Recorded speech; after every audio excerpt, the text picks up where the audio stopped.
الحمد لله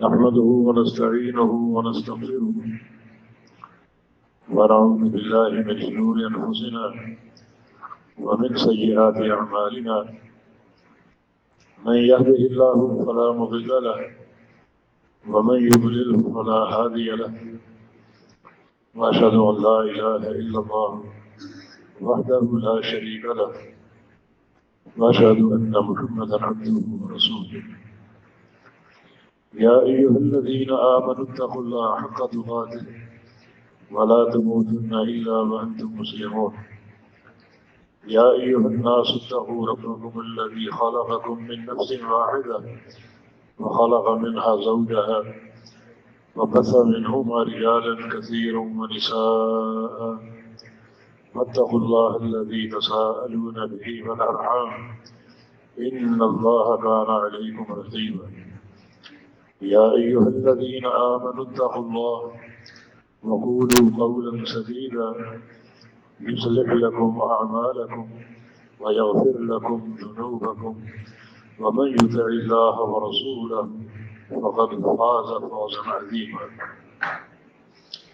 أما بعد فإن خير الحديث كتاب الله وخير الهدي هدي محمد صلى الله تعالى عليه وسلم وشر الأمور محدثاتها وكل محدثة بدعة وكل بدعة ضلالة وكل ضلالة في النار من يطع الله ورسوله فقد رشد واهتدى ومن يعص الله ورسوله فقد ضل وغوى اللهم صل على محمد وعلى آل محمد كما صليت على إبراهيم وعلى آل إبراهيم إنك حميد مجيد اللهم بارك على محمد وعلى آل محمد كما باركت على إبراهيم وعلى آل إبراهيم إنك حميد مجيد سبحانك لا علم لنا إلا ما علمتنا إنك أنت العليم الحكيم رب اشرح لي صدري ويسر لي أمري واحلل عقدة من لساني يفقهوا قولي أعوذ بالله من الشيطان الرجيم من همزه ونفخه ونفثه بسم الله الرحمن الرحيم فليحذر الذين يخالفون عن أمره أن تصيبهم فتنة أو يصيبهم عذاب أليم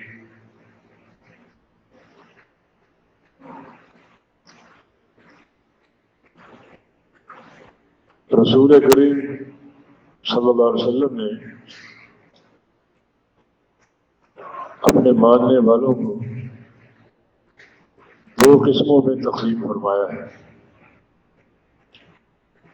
اور یہ تقسیم باعتبار زمانہ ہے۔ پہلی قسم وہ ماننے والے جن کو صحابہ کہا جاتا ہے، یہ اصحاب رسول صلی اللہ علیہ وسلم جو نبی علیہ السلام کے زمانے میں تھے۔ دوسری قسم ان ماننے والوں کی ہے جنہیں آپ نے اخوان کہا ہے۔ اخوان جمع ہے اخن کی، جس کا معنی بھائی ہے۔ جتنے بھی آپ کے ماننے والے ہیں ان میں کچھ آپ کے صحابہ ہیں اور باقی آپ کے بھائی ہیں۔ صحابی کی تعریف یہ ہے وہ شخص جس نے اسلام قبول کر لیا ہو اور نبی علیہ السلام سے ملاقات کا شرف پا لیا ہو اور اسلام پر قائم رہا ہو موت تک، اس کی موت بھی دین اسلام پر ہے۔ یہ تین شرطیں ہیں صحابیت کے لیے: مسلمان ہو اور آپ سے ملاقات بھی کر چکا ہو اور اسلام پر قائم رہا ہو حتیٰ کہ موت بھی دین اسلام پر آئے۔ یہ آپ کے صحابہ ہیں۔ اور جو صحابیت کا شرف ہے اس تک کوئی بندہ پہنچ نہیں سکتا. مطلقاً آپ کا ارشاد ہے لا تمس النار عین رأتنی، جس آنکھ نے مجھے اسلام کی حالت میں دیکھ لیا اس آنکھ کو جہنم کی آگ نہیں چھوئے گی. قرآن میں کہتا ہے کلا وعد اللہ الحسنى، جتنے بھی صحابہ ہیں اللہ کا سب سے وعدہ ہے جنت کا. یہ شرف صحابیت ہے. لو انفق احدكم مثل احد ذهبا لما بلغ مد احدهم ولا نصيفه، آپ کا فرمان صحیح بخاری میں کہ تم لوگ اگر احد پہاڑ کے برابر سونا خرچ کر دو اور میرا کوئی صحابی صرف ایک پاؤ کھجوریں خرچ کر دے تو اتنی مقدار کا سونا جو کروڑ ٹن ہے تم میرے صحابی کے ثواب کو نہیں پہنچ سکتے صرف ایک پاؤ کھجوریں خرچ کرنے کو. یہ شرف صحابیت ہے. دوسری قسم آپ کے اخوان کی، آپ کے بھائی. یہ لفظ ہم نے کہاں سے لیا؟ صحیح مسلم کی ایک حدیث ہے. ایک بار نبی علیہ السلام نے جنت البقیع قبرستان کی زیارت کی، دعا پڑھی السلام علیکم دار قوم المؤمنین وإنا إن شاء اللہ بكم لاحقون. اے مومنو، اس گھر کے ان گھروں کے مکین ہیں، قبروں کے، تم پر سلامتی ہو اور ہم انشاءاللہ تم سے ملنے والے ہیں.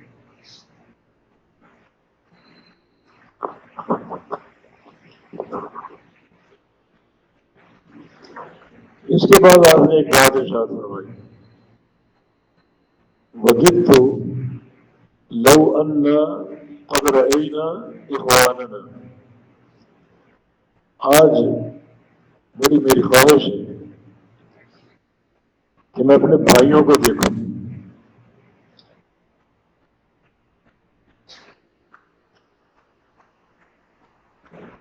صحابہ نے عرض کیا یا رسول اللہ السنا اخوانا، ہم آپ کے بھائی نہیں ہیں؟ فرمایا کہ انتم اصحابی، تم میرے صحابہ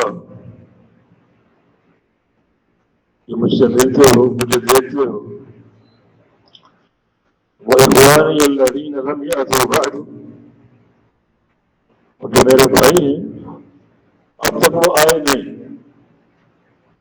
آئیں گے ضرور، اب تک نہیں آئے. تمہیں شرف صحابیت حاصل ہے. جو میرے بھائی ہوں گے وہ آئیں گے لیکن اب تک نہیں آئے. تو آج مجھے ان سے ملنے کی خواہش اور ایک طرف پیدا ہو رہی ہے. اور ظاہر ہے کہ یہ ممکن نہیں ہے، جو لوگ پیدا ہی نہیں ہوئے ان سے آپ کیسے مل سکتے ہیں؟ یہ ملاقات تو قیامت کے دن ہوگی. اگر حدیث یہاں تک ہوتی ہم سمجھ نہ پاتے یہ معاملہ کیا ہے، لیکن صحابہ کرام کے ایک سوال نے مسئلہ حل کر دیا.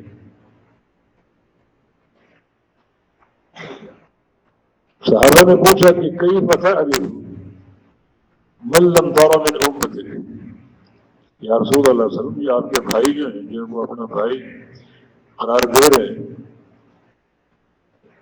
یہ قیامت کی دن آئیں گے تو آپ انہیں کیسے پہچانیں گے؟ یہ ملنے کا شوق ہے، رغبت ہے، طلب ہے. تو قیامت کے دن وہ سامنے آئیں گے تو آپ انہیں کیسے پہچانیں گے؟ اب یہاں دو علامتیں ہیں ان کو پہچاننے کی. عشق رسول کے خالی دعوے ہیں، قصیدے کہلوا لو، نعتیں پڑھوا لو، محافل میلاد کا انعقاد کروا لو، جلسے جلوس کروا لو، زندہ آباد مرد آباد کہلوا لو، وہ یہ اصل حقیقت کو نہ کوئی سمجھتا ہے نہ کوئی پکڑتا ہے۔ شرف صحابیت ہم کو نہیں مل سکا، ہم زمانہ ہمارا زمانہ بعد ہے، لیکن شرف اخوانیت تو مل سکتا ہے، اخوت کا شرف، بھائی ہونے کا شرف۔ اگر سچی محبت ہے تو اس دائرے میں اپنے آپ کو داخل کرو۔ یہ دائرہ صرف قصیدہ خوانی سے نہیں،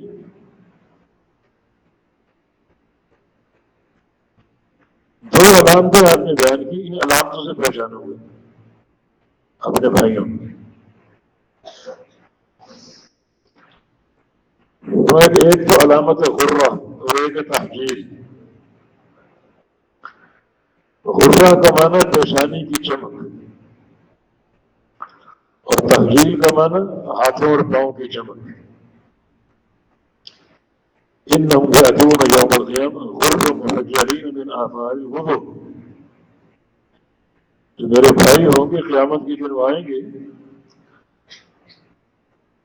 اور ان کے چہرے چمک رہے ہوں گے اور ہاتھ پاؤں بھی وضو کی وجہ سے، وضو کرنے والے ہوں گے۔ اور یہ میری امت کی خاصیت ہے کہ ان کے وضو کے اعضاء چمک رہے ہوں گے، مانا یہ آنے والے وضو کرتے تھے، اور وضو ظاہر ہے کہ نماز کے لیے، مانا نمازی بھی تھے۔ یہ ایک علامت ہے وضو کے اعضاء کا چمکنا۔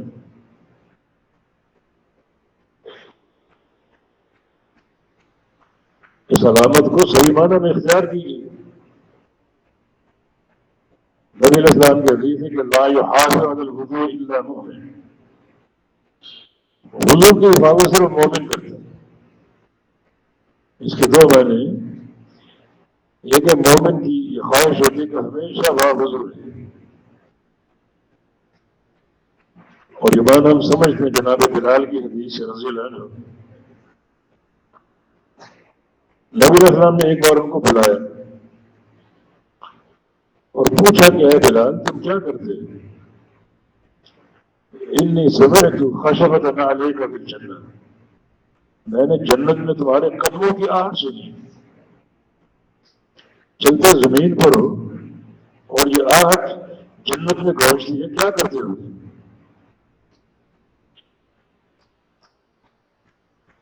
اور ایک حدیث کی الفاظ ہے بیما سبقتا نہیں رہے جنت، بلال تم جنت میں میرے آگے آگے کیسے؟ میرے آگے آگے نبی سے کو امتی بڑھ نہیں سکتے۔ اس آگے ہونے کا معنی کیا ہے؟ علامہ ابن قیم رحمہ اللہ فرماتے ہیں آگے ہونے کا معنی یہ نہیں کہ بلال پہلے داخل ہوں گے نبی بعد میں داخل ہوں گے، بلکہ آگے ہونا یہ ایک طرح کا پروٹوکول ہوتا ہے۔ سربراہ مملکت نکلتا ہے، آگے گاڑی چل رہی ہے، یہ پروٹوکول اس کے اکرام کے لیے، اس کی تعلیم کے لیے۔ نبی علیہ السلام جنت میں جب بھی باہر نکلیں گے بلال آپ کو پروٹوکول دیں گے آپ کے آگے آگے۔ یہ شرف سبقت، مسجد میں پہلے آنا، مؤذن دینا، وہاں وضو ہونا، اذان دینا، تو جو دنیا میں یہ اللہ کی رضا کے لیے یہ سبقت کا شرف ہے، اور آغاز اسلام سے جب اسلام قبول کرنا ایک طرح کا طعن اور گالی ہوتا تھا، مارے کہیں کوئلوں پر گھسیٹے گئے، کانٹوں پر گھسیٹے گئے۔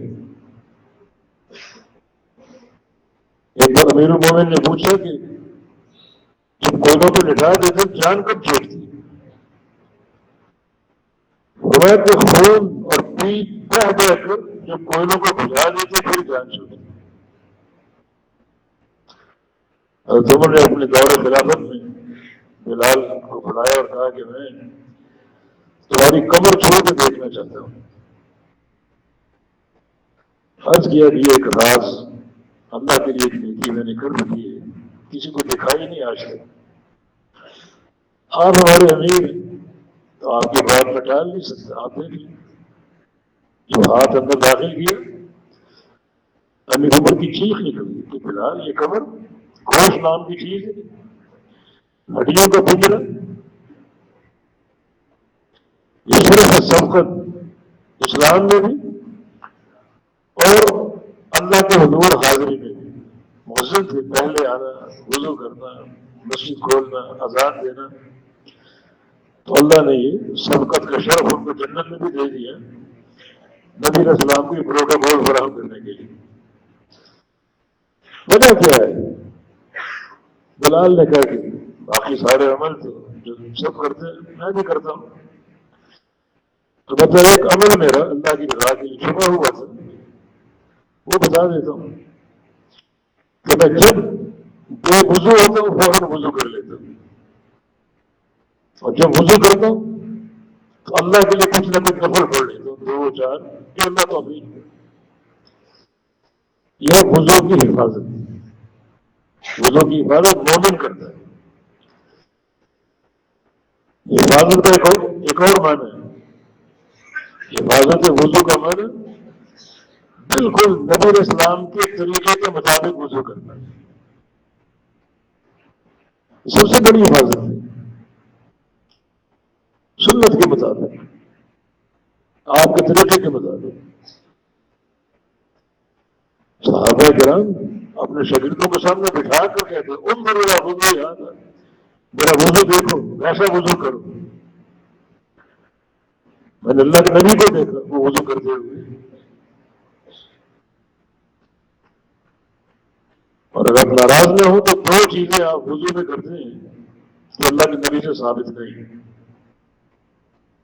بدعت، وضو خراب ہو رہا ہے جو نماز کی اساس ہے.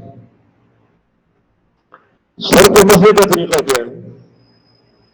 بادہ میں مقدم سے صحیح بخاری کی کہ سر کے اگلے حصے سے شروع کرتے، دونوں ہاتھ پھیرتے پھیرتے گردن تک لے جاتے،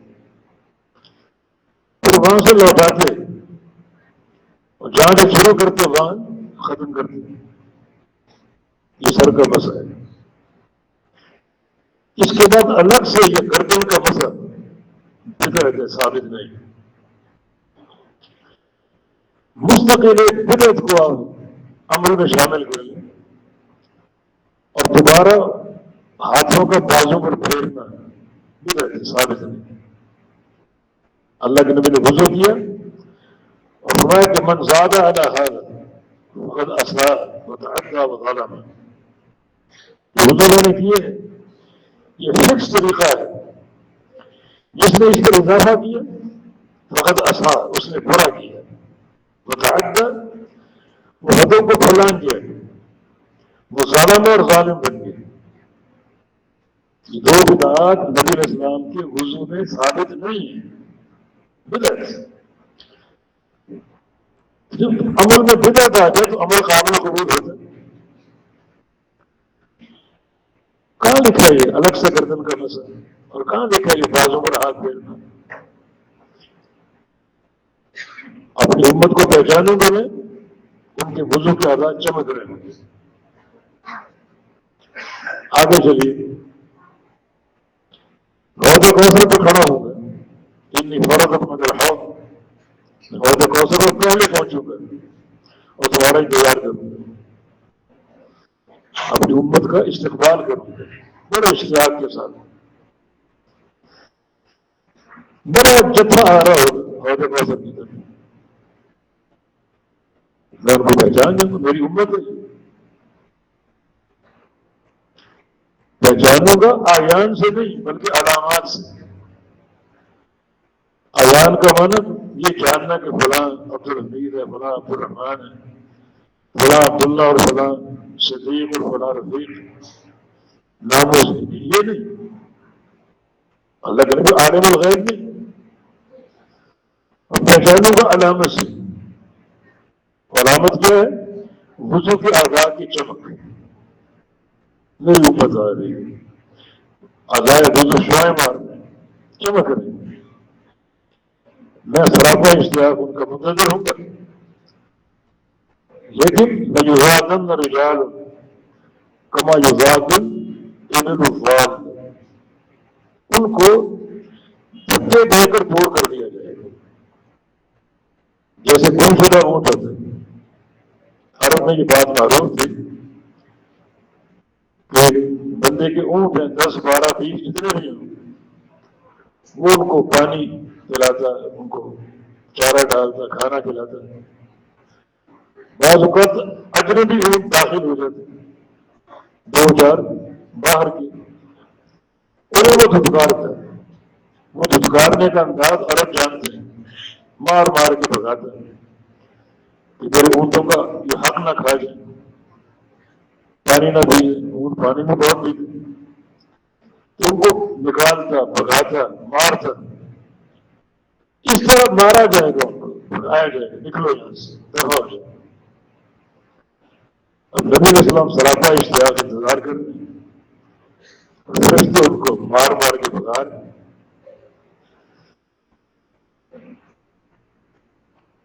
اور اللہ نبی فرمائیں گے الا ہلم، آؤ، تعالوا، آؤ میرے پاس آؤ، کیوں ان کو بھگایا جا رہا ہے؟ آپ نہیں جانتے کیا بات ہے، کیونکہ آپ کو علم غیب نہیں۔ یہ ہم نے عقیدے بنا لی کہ نبی ولی غیب جانتے ہیں۔ غیب ایک خاصہ ہے اللہ کا، اللہ کے علاوہ کسی شخص کے بارے میں علم الغیب کا دعویٰ کفر۔ اب تک آپ کو معلوم ان کو کیوں بھگایا جا رہا ہے، کیوں مارا جا رہا ہے، کیوں بھگایا جا رہا ہے۔ تب جبریل امین فرمائیں گے انک لا تدری ما احدثوا بعدک، آپ نہیں جانتے۔ پھر وہ علم غیب کی نفی، آپ نہیں جانتے انہوں نے آپ کے بعد اس دین میں کیسی کیسی بدعتیں شامل کی اور داخل کی۔ بدعت ہی ہوتا ہے جو کرتا ہے، نمازیں پڑھتا تھا تبھی تو وضو کا راجوں بدل میں عمل میں بدعات داخل کرتی، اس سے بڑی بد کرداری بھی ہو سکتی ہے۔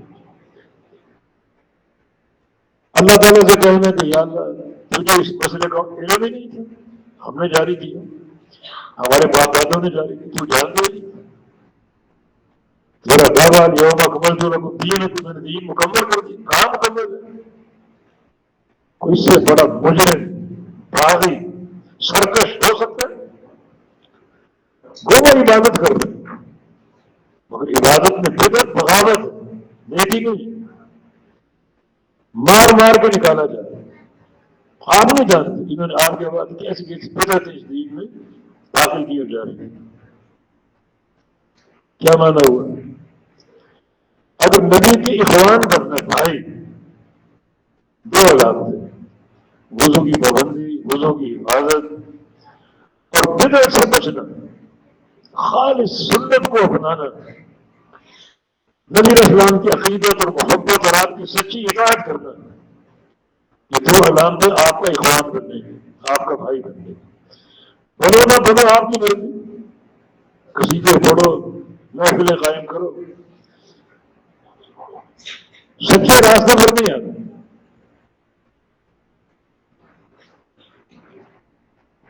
اب یہ تمدن ہو گیا، ان کو دور کر دیا جائے گا، جب دھتکارا جائے گا تو وضو کے آزاد ہی بجھ جائیں گے، اندھیرا پھیل جائے گا، نور ختم، چلو ختم، بس اتنی چمک تمہیں دی گئی جتنا تم نے وضو کیا، نمازیں پڑھی جیسے بھی پڑھی، مگر تمہارا وضو بھی قابل قبول نہیں تھا، نمازیں بھی قابل قبول نہیں تھی۔ بدعت ہی ہے۔ بدعت جب کسی بندے کے عمل میں داخل ہوتی ہے، اللہ اس کی کوئی نیکی قبول نہیں کرتا۔ اللہ تعالیٰ کو سب سے پسندیدہ عمل کون سا ہے؟ بندے کا توبہ کرنا۔ واللہ افرح بتوبۃ عبدہ، اللہ سب سے زیادہ خوشنود ہوتا ہے کہ اس کا بندہ توبہ کرتا ہے۔ بدعتی انسان ان اللہ حاضر توبۃ عن کل صاحب بدعۃ، اللہ تعالیٰ نے بدعتی انسان کو توبہ کی توفیق ہی نہیں دی، توبہ چھپا لی اس سے۔ اللہ کا سب سے محبوب عمل توبہ، اللہ خوش ہوتا ہے۔ اگر تم توبہ نہ کرو، گناہ نہ کرو، نیکی ہی کرتے رہو، توبہ نہ کرو، وہ تم نے توبہ کا راستہ بند کر دی، اللہ تم کو ختم کر دے گا، نئی قوم لا کر بسائے گا۔ اللہ چاہتا ہے کہ تم سے گناہ ہو، توبہ کرو، اللہ خوش ہوگا تمہاری توبہ پر۔ اللہ تعالیٰ پہلے سے زیادہ تمہارے دل کو مجلہ اور پاکیزہ اور چمکدار بنا دے گا۔ یہ بھی ترقی کا راستہ ہے، بندہ گناہ کر کے توبہ کرے، اللہ فخر کرتا ہے، دیکھو میرا بندہ گناہ کیا ہے اور اس کو معلوم ہے اس گناہ کو بخشنے والا ایک رب ہے، وہی بخشے گا۔ کیا اس کا عقیدہ، کیا اس کی معرفت، فرشتوں گوار ہو میں نے اس کو معاف کر دیا۔ اذا اذنب ابن آدم نکت بقلبہ نکتۃ سوداء، بندہ گناہ کر کے اس کے دل میں سیاہ نشان لگ جاتا ہے، اور اگر توبہ کر لے، ان تاب واستغفر سقل قلبہ، توبہ اور استغفار کر لے، اللہ اس کے دل کو پہلے سے زیادہ پالش کر کے اجلا اور منور کر دیتے پہلے سے بڑھ کر۔ بدعتی انسان اللہ نے توبہ کو چھپا دیا، اس کے لیے توبہ کی توفیق ہی نہیں، اتنا یہ مطرود اور دھتکارا ہوا بندہ ہے کہ توبہ کی توفیق ہی نہیں، کیونکہ وہ اس عمل کو نیکی سمجھتا ہے۔ زانی اگر زنا کرتا ہے تو اس عمل کو ثواب نہیں سمجھتا، گناہ سمجھتا ہے، چھپ کے کرتا ہے۔ اپنے گناہ کا احساس ہو سکتا ہے، چور کو چوری کے گناہ کا احساس ہو سکتا ہے، شرابی کو شراب کے گناہ کا احساس ہو سکتا ہے، توبہ کر سکتا ہے، قاتل توبہ کر سکتا ہے، ڈاکو توبہ کر سکتا ہے، بدعتی نہیں، وہ گناہ سمجھتا ہے، وہ تو نیکی سمجھتا ہے۔ حالانکہ بدعت کا عمل اگرچہ عبادت میں ہے مگر زنا سے، چوری سے، شراب نوشی سے بڑا گناہ ہے۔ امام سفیان ثوری کا قول ہے، ابلیس کی چاہت یہ ہوتی ہے کہ بندہ چوری نہ کرے، زنا نہ کرے، ڈاکہ نہ ڈالے، بلکہ عبادت میں کوئی بدعت داخل کر دے، وہ شروع کر دے عبادت میں بدعت۔ اب دیکھیں حدیث نے بالکل مسئلہ نکھار دیا۔ آپ کو ماننے والے دو قسم کے، اصحاب و اخوان۔ اصحاب آپ کے دور کے صحابہ جن کا کوئی مقابلہ نہیں، جن کے لیے شرف ہے، سب سے بڑا شرف، ان کا درجہ کو پا ہی نہیں سکتا۔ دوسرے اخوان، یہ صحابہ کے دور کے بعد آنے والے، ان کو آپ قیامت کے لیے پہچانیں گے ان دو چیزوں کے ساتھ، وضو کی آدھار کی چمک کے ساتھ، اور دوسرا یہ کہ وہ چمک قائم بھی نہ رہے گا۔ یہ کیسے لوگ آدھار چمک رہے ہیں، مار مار کے ٹھکارے دیں گے، آدھار پہنچ جائیں گے، چمک ختم، اخوان کے دائرے سے نکل گئے، چمک برقرار رہے۔ ان کی چمک کیوں مان پڑی آپ نہیں جانتے، انہوں نے آپ کے بعد کیسی کیسی بدعات اس دین میں شامل کی۔ بدعتی ٹولہ ہے، بدعتی لوگ ہیں، ساری چمک ماند ہوگی، مٹ گئی۔ اگر اخوان بنتے ہیں، سچی محبت ہے نبی علیہ السلام سے، تو ان دو چیزوں پر غور کرو، تنہائی میں بیٹھ کر بار بار۔ صحیح مسلم کی حدیث ہے، ابو ہریرہ کی روایت سے، ایک قاعدہ اپنے اندر قائم کرو، اپنے آپ کو سمجھا لو،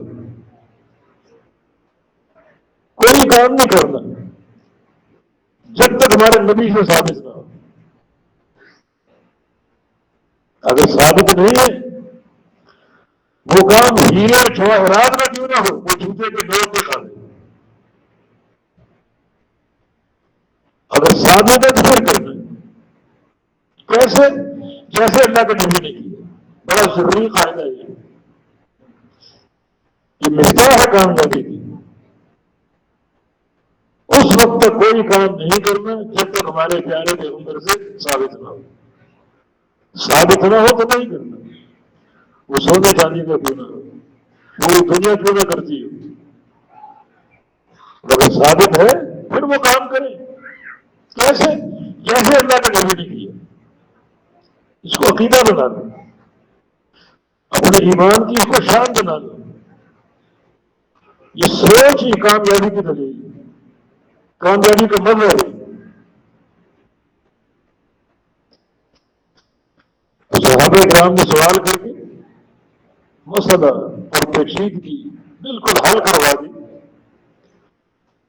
کہ آپ کو ایمان سے بھائیوں سے ملنے کا شوق ہے، قیامت کے دن ملیں گے، لیکن پہچانے گے کیسے؟ اس وضو کی علامت سے، علامت پہ جو مستقل قائم ہے، علامت نظر آئے پھر مٹ جائے، وہ تو ناکام خاسرین ہے، وہ خسارہ پانے والے، ڈوب گئے، وہ برباد ہو گئے۔ چمک قائم ہے، چمک آ رہی ہے اور جبریل ان کو دھکار رہے ہیں، دھکے دینے کا دور کر رہے ہیں، مار مار کے ہٹا رہے ہیں۔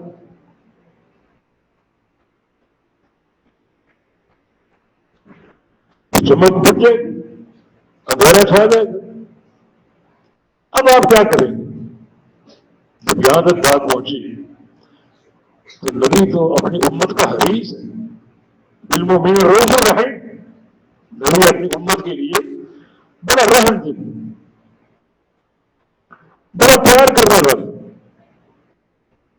وَبِمَا رَحْمَةٍ مِّنَ اللَّهِ لِنتَ لَهُمْ، اللہ کی رحمت سے آپ بڑے نرم دل، تو آپ فرماتے ہیں کہ لاؤ میں ان کی شفاعت ہی کر دوں، کوئی بخشوانے کی تدبیر ہی کر دوں۔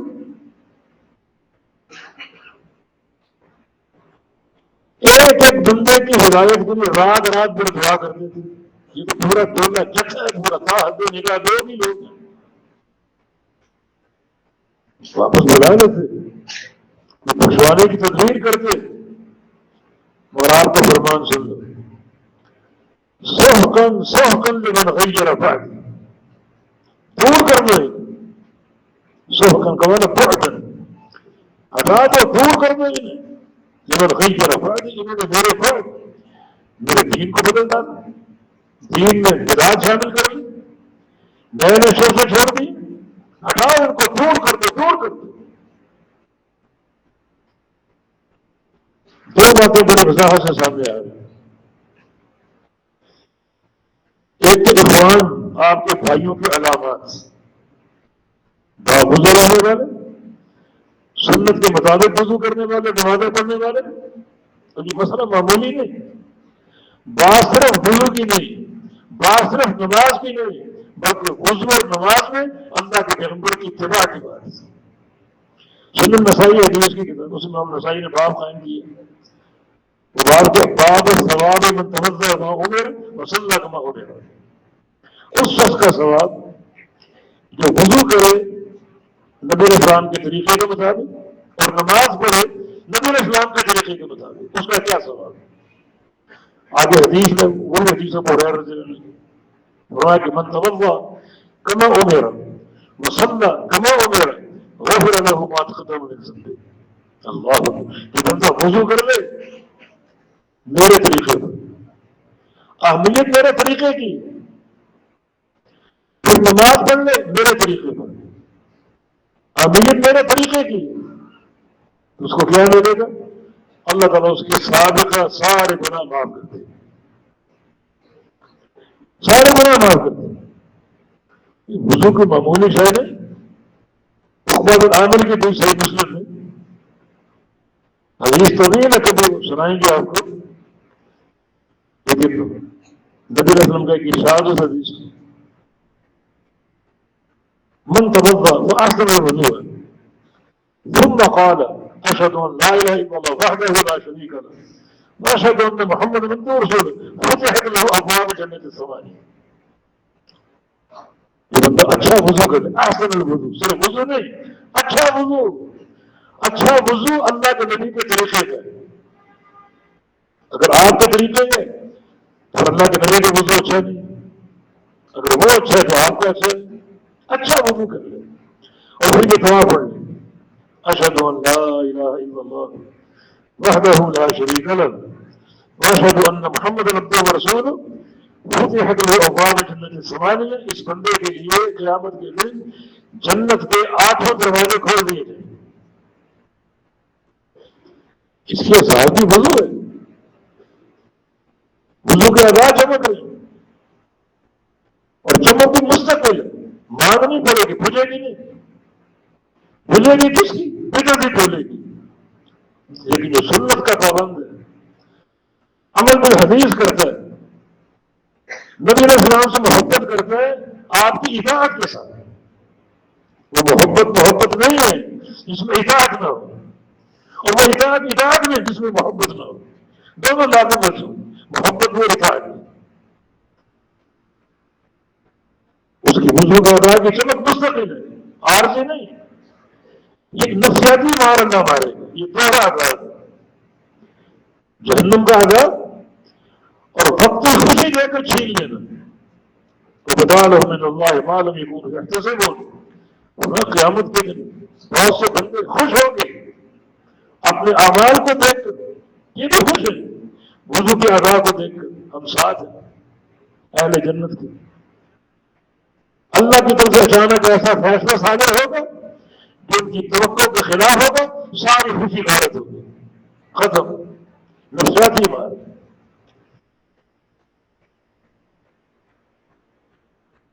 تو اس حدیث میں جو پیغام ان کو غور کیجیے۔ پھر دوسری بات کیا، نبی علیہ السلام کا تعامل، یعنی کہ ان کو قریب کرو، کچھ تدبیر کرتے ہیں، کچھ بخشوانے کی بات کرتے ہیں، اللہ تعالیٰ شفاعت کرتے ہیں، نہیں، دور کرتے ہیں، ہٹا دیں، دور کرتے ہیں، میں ان کو دیکھنا نہیں چاہتا، مانا دنیا میں بدعت سے نفرت ہو اور اہل بدعت سے بھی، اللہ کے نبی نے کی ہے نا، سے حکم دور کر دو، دور کر دو۔ یہ بات کسی اور طبقے کے لیے ہے، کسی اور جماعت کے لیے بات آپ نے کی، ہٹاؤ ان کو، دور کر دو، ان کو دیکھنا نہیں چاہتا، مانا بدعتی انسان، بدعتی طبقہ اتنا مغرور ہے کہ محمد مصطفیٰ علیہ السلام امت کے رحیم، امت کے شفیق، نرم دل، اور اتنی سختی کا مظاہرہ، ہٹا دیں ان کو، دور کر دیں۔